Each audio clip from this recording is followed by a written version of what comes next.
Hey guys, so with 2016 winding down very shortly, I thought I would go back and look at some of the highlights from the last year. Now I know some of you may be thinking, 2016 was a bad year, why should we even go back and look at anything from it? There was nothing good that came from it. Well, I respect your opinion because I do agree there were some very, very terrible things that happened this year. I am someone who really likes to try to find the good things in bad situations, even if it is hard sometimes. But there were no doubt some very, very good things that happened this year. So as of this year, this channel has now been active as, at least for me, a vlogging channel for a full calendar year, which is absolutely awesome. 2 years ago, I had no clue what vlogging was, and I had no clue that this incredibly unique and interesting online community existed, that I am now so proud to be a member of, and I'm so excited to see what 2017 has in store. I'm also thankful for all the places that I got to travel this year, the new places, revisiting old places, and doing them anew, and it's just been a really, really wonderful year in that regard. To keep it brief, I'm going to limit myself to 5 highlights, because it's, well, a nice round number.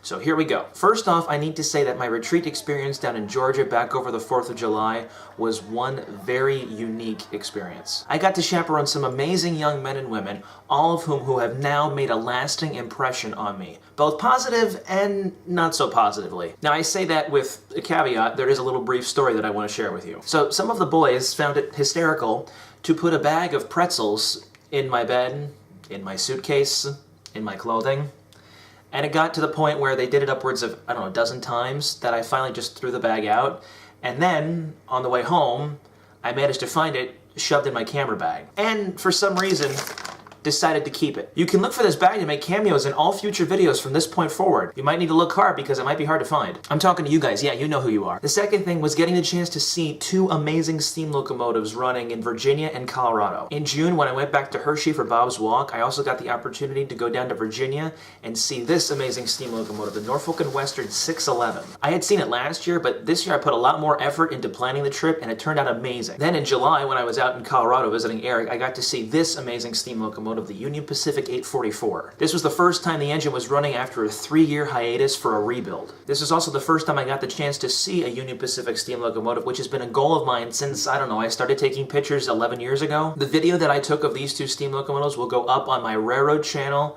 on Christmas Day at around noon. I'll link my other channel down in the description below. So third, obviously, VidCon. I mean, without a doubt, no experience, I think, could ever top anything that VidCon did. I got to meet John and Hank Green, who are the main reasons why I started vlogging in the first place. I got to meet Craig Benzine, aka Wheezy Waiter, and his wonderful wife China, Emma Blackery, and the guys from Vsauce, who were so cool. Emma was cool too, and actually there's a really interesting story about that. So when Emma asked me what my name was, and then looked at my name tag and saw that it was Jake, just casually, like I normally would with anyone, said, "Yeah, from State Farm."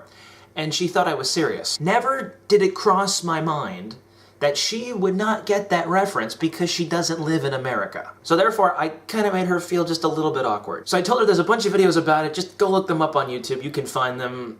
They're really not that hard to find. So then she said she would, and then we parted ways, and then on Sunday after VidCon was over, Dana and I were driving up and down Pacific Coast Highway, and earlier that day, I had tweeted something to her, Emma that is, regarding the Jake from State Farm comment, and she favorited the tweet. Now, I don't normally freak out about stuff, but that was kind of a little bit of a freak out moment. Now, if she actually watched them, I have no clue. Maybe we could get her to watch this and see if she actually has watched any of those videos from State Farm, maybe. I don't know. So moving on to number 4, which is a little bit more of a personal one and a little bit more recent as well, was the retreat that I helped lead back in November. What most people don't know is that that retreat itself takes 3 months to plan.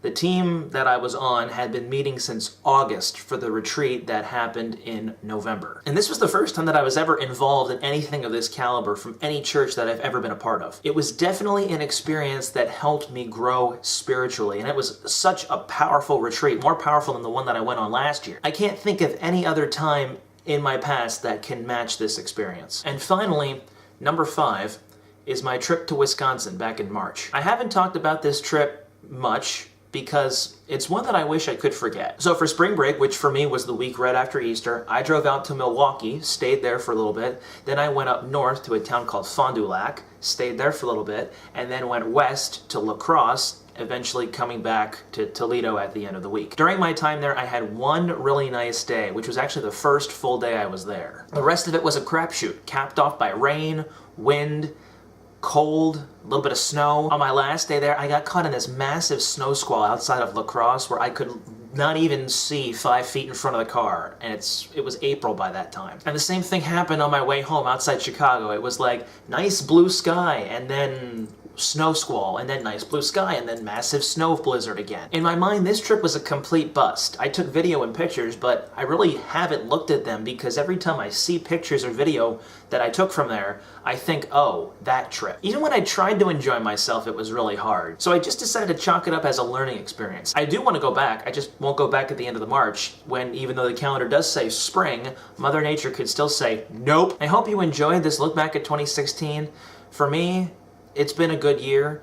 I realize for some of us it hasn't been, but let's hope and realize that we can make 2017 a much better year. The week of videos continue tomorrow with an edition of Wrong Acronyms. I will see you then. Take care and God bless.